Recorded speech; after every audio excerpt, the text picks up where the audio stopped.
RCR, la red que comunica y une al Perú.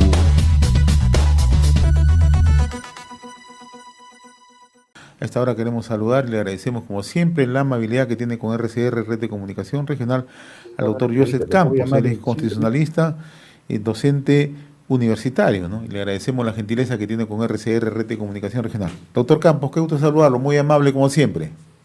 Buenos días, ¿qué tal? Cuánto gusto a su disposición.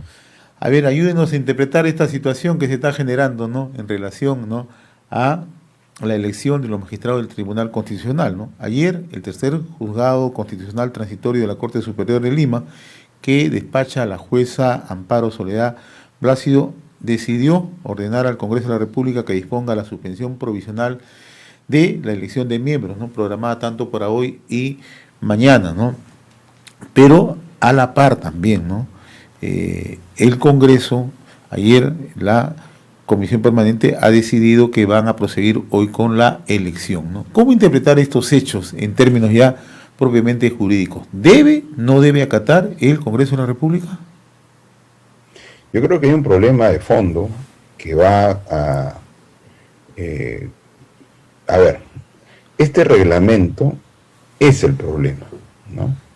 El reglamento para elegir a magistrado del Tribunal Constitucional, que se vende bajo el discurso de transparencia, meritocracia, etcétera, ignora que la elección de magistrados del Tribunal Constitucional en el mundo constitucional serio siempre es una elección política, ¿ok?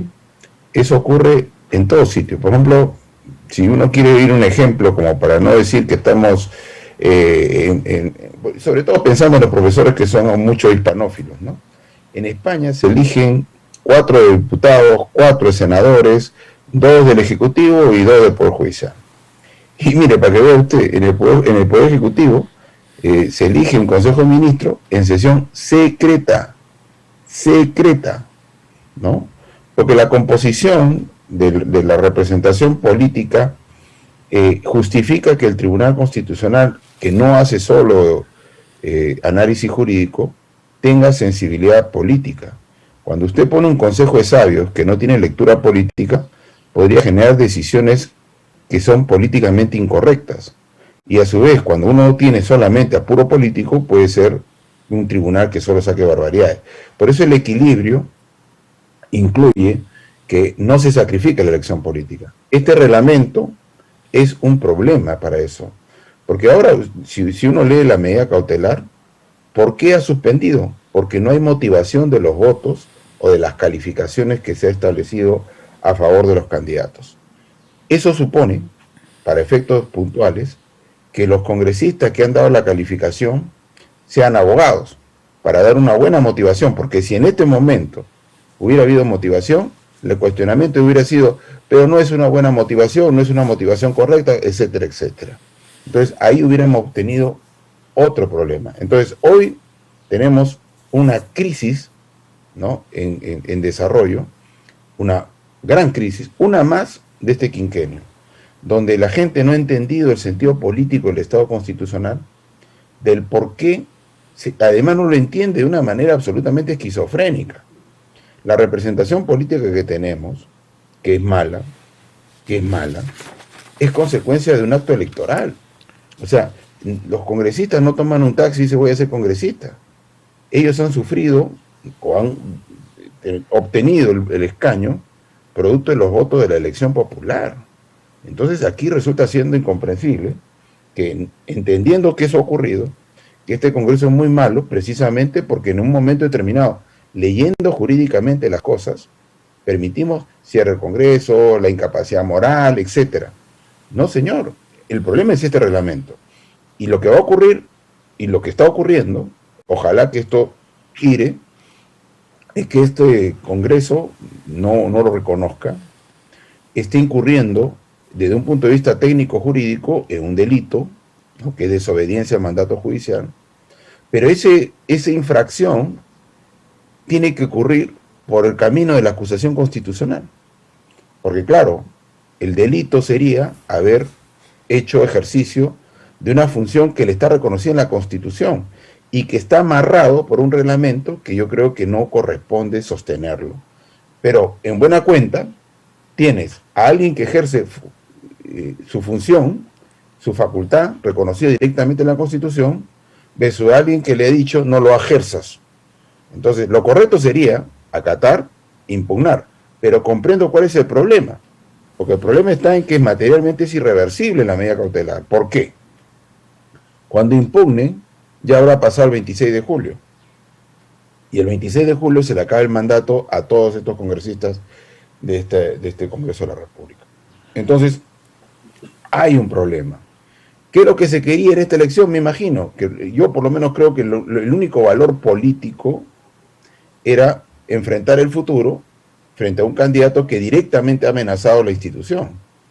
Ha dicho directamente, este tribunal lo voy a cerrar, la Defensoría del Pueblo lo voy a cerrar, etcétera, etcétera. Entonces era lógico que eventualmente una sola virtud que hubiera sido la elección, porque había candidatos importantes, también valgan verdades, al lado de ausencias importantes, ¿no?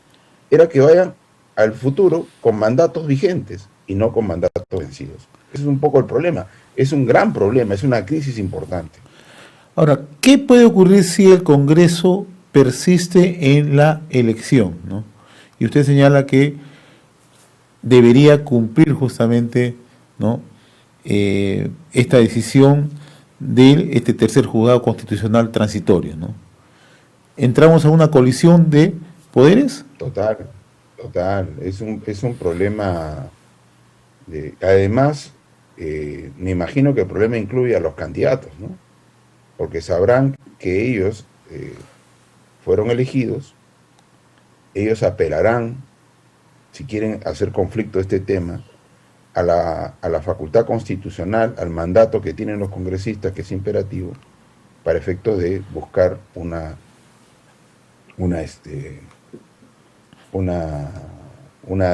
protección de su elección.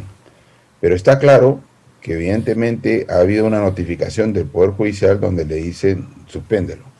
Ahora, con lo cual los efectos de esa designación es bien cuestionable, ¿no? Usted señala algo muy puntual, ¿no?, que los congresistas obedecen a una representación popular, a una elección, ¿no?, y que no están sujetos a mandato imperativo, ¿no? Entonces, ¿cómo esta decisión del Poder Judicial colisiona con ese mandato imperativo? Porque le dice que no debe hacer algo que está facultado para hacerlo. En realidad, el problema que tiene el congresista ahorita en el momento de elegir está definido por el reglamento, que es una norma por debajo de la Constitución. Y que en la experiencia mundial, las elecciones de los magistrados que están llamados a hacer control constitucional son magistrados elegidos políticamente. Eso ocurre en los Estados Unidos, eso ocurre en América, eso ocurre en Europa. O sea, las elecciones son fruto de acuerdos. Además, que al final de cuentas siempre ocurre. Porque si usted se da cuenta, no obstante al final de haber establecido, entre comillas, un proceso meritocrático, al final de cuentas las fuerzas se tienen que poner de acuerdo. Es que es así. O sea, solamente que aquí con la experiencia mala de una decisión en su momento de la repartija, se ha legitimado todo este asunto que de verdad debió haber sido la práctica común del Tribunal Constitucional. Elegir políticamente, consensuadamente. Es más, este Tribunal Constitucional ha sido elegido así, ¿no? Este Tribunal Constitucional ha elegido así. Si mal no recuerdo, yo participé en este colegiado, en esta elección, la última, cuando hubo la repartija se anuló y se convocaron a 9 profesores, entre ellos estaba yo, y fue al toque, rápido, se pusieron de acuerdo, eligieron a 6, no, yo quedé séptimo, pero está bien. Pero así fue como las fuerzas políticas se ponen de acuerdo. ¿Por qué? Porque el Tribunal Constitucional hace control de una norma que no es estrictamente jurídica. En el derecho constitucional, y eso es importante destacarlo para tus televidentes, se hacen 2 preguntas, una detrás de otra. Primero, ¿se debe? Y luego, ¿se puede? Porque la primera, se debe, es un análisis político, y el se puede es un análisis jurídico. Entonces, en el mundo de la política hay decisiones que pueden ser jurídicas, económicas, administrativamente impecables, pero son incorrectas desde un punto de vista político. Entonces, es lo mismo, por ejemplo, con la Asamblea Constituyente. Acá la gente siempre solamente pregunta, ¿se puede? Y se hace 50 interpretaciones. El tema es si se debe, la primera pregunta. La experiencia histórica, sociológica, ha determinado que es incorrecto ese tema. ¿Por qué? Porque normalmente lo que limita, ¿no?, al poder, ¿no?, es siempre incómodo. Entonces buscan sacar constituciones, buscan evitar decisiones. Entonces este reglamento ha sido hecho para evitar que el Congreso anterior elija. Entonces, cuando uno legisla para eso, después aparecen los problemas. Porque yo insisto, a ver, cuando le digan al congresista que no es abogado y que no debe ser abogado porque su elección es popular, a ver, explícame por qué has puesto 14. Él puede explicar de 50 maneras y tiene derecho a hacerlo. Solamente que aquí se le exige una motivación jurídica. Es absurdo. Entonces, es ahí el problema que se tiene. Y la magistrada le ha dado la razón. Una magistrada que aprecio, yo la conozco, ha sido mi alumna, ¿no? Es finalmente, ¿no?, no haber puesto la razón de por qué le puse 14 o por qué le puse 15, la razón por la cual está suspendiendo una elección que tiene reconocimiento directamente en la Constitución. Es un problema, realmente. Ahora, doctor Campos, ¿qué puede ocurrir? ¿Que el nombramiento de los integrantes del Tribunal Constitucional no tendría valor jurídico? Supongamos que se eligen, salen los miembros del tribunal. Ya entramos en una situación ya de debate, ¿no? Porque, insisto, los que van a ser electos, entre comillas, van a tener que decidir entre no participar de una resolución, de una elección que está suspendida judicialmente, ¿no?, y que eventualmente pone en debate su mandato. Y a su vez ellos podrían estar interpretando que su mandato viene directamente de la facultad de los electores, que son los congresistas que tienen reconocido en la Constitución. Va a aparecer una nueva crisis. Ya. Ese es el gran problema que ocurre cuando se diseñan, a ver, se hace un guiso que requiere papa y le echo camote. Ese es el problema. A la elección política no le puedes poner ese reglamento que se justifica en los oídos hermosamente, transparencia, meritocracia, etcétera, va en contra directamente de la naturaleza política de la elección de magistrado del tribunal y va a seguir generando problemas, con lo cual debería derogarse ese reglamento para efecto de... Es como derogar el reglamento, derogar la inmunidad, perdón, la incapacidad permanente moral, a reducir la cuestión de confianza, que no haya reformas constitucionales. Todas esas cosas tienen que aparecer como parte de la agenda política futura, porque ya estamos viendo que eso provoca problemas. Ese es el problema de este tema, ¿no? Ahora, el otro tema es que los magistrados actuales en el Tribunal Constitucional ya excedieron de su tiempo también, ¿no? Eso también contraviene la ley, ¿no? Esa es la virtud, la única virtud, porque, para en verdad, este Congreso se ha ganado a pulso su desprestigio. Pero la única explicación importante es, insisto, es que ha habido un candidato, el que probablemente sea proclamado, que ha dicho: no tribunal, no defensoría del pueblo, hasta si me molesta cierro el Congreso. Entonces, lo importante sería que el Tribunal Constitucional tenga magistrados con mandatos vigentes. Con mandatos vigentes. Entonces, esa es la virtud, porque todo esto está con mandatos vencidos. Entonces, cuando uno tiene un mandato vencido, tiene la tentación a ser débil. En cambio, si yo estoy con mi mandato conforme a la Constitución, pecho al poder, que es la función del Tribunal Constitucional. Qué interesante lo que usted dice, ¿no? Porque ¿qué puede ocurrir? Le pongo un escenario hipotético que puede generarse en las situaciones políticas que estamos viviendo en el país, ¿no? Cuando el actual Tribunal Constitucional quiera intervenir sobre cualquier decisión a futuro, el gobierno de turno, un hipotético gobierno de turno, le puede decir: tu mandato está vencido, ¿o me equivoco? Por lo menos políticamente se lo puede señalar. Claro, los magistrados están con facultad mientras no sean elegidos, pero al final de cuentas, en la lectura política de alguien que maneja políticamente, cuando tenga que utilizar, ¿no?, la idea de un tribunal constitucional caduco, tan caduco que hasta sus magistrados tienen mandatos vencidos, eso forma parte del discurso que si normalmente se utiliza para atacar las instituciones. Y como eso se quería evitar, me imagino, ahí tenías una elección que además tenía personas importantes, ¿no? O sea, era una locura cómo se ha derivado este problema en esta situación, ¿no? Ahora, usted mencionó al inicio de la conversación algo bastante puntual, ¿no? Estamos arrastrando toda una crisis, ¿no?